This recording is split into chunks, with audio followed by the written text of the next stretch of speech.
Hi everybody, teacher Everson again here with you.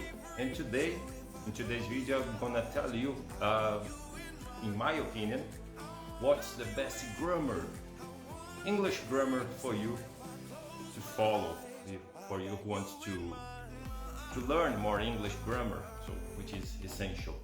As you know, our focus here in those videos are about grammar, not much vocabulary. Well, sometimes. Well, actually, I mix a little bit. So let's get back here to our blogspot, our website, nosso. Esse site aqui é nosso, para mim e para vocês utilizarem. So both of us can use it. You know the address. teachereverson.blogspot.com is free. And here we search for, there is a menu,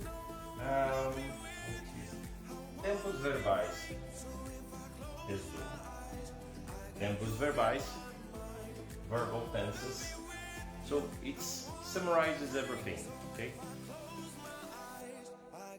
Everything, not everything, everything from the first book, from the interchange, well, the basic.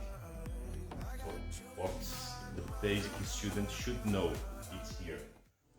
Verb to be, present continuous, past, future, present perfect, comparative, can, and modal verbs. Okay, so this is the essential. And if you want to get more information about grammar, check it out. This, in my opinion, this is the best English book for grammar. Grammar News Intermediate. Students with the answers, interactive book, students of American English. To find it, click here. Click here. What happens when you click here? Nothing. Nothing. Let's just click here. Ta-da! What we have now? Yes, that's it.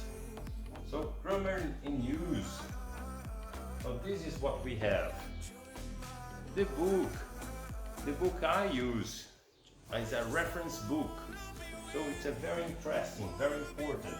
This is Grammar News, 4th edition. The one I use is the 2nd edition, but it's the same, okay? The grammar never changes. So full of exercises, explanations, and exercises. Simple. And remember, it has the answers. So anybody can study because you can check the reference on the back of your book, so you have the answers here, right? So this is my recommendation for you who wants to improve your English. Para você que quer melhorar o seu inglês, this is the best way, okay? And in my opinion, this is the best site to find it, Amazon. Thank you very much. And I'll see you tomorrow. Bye.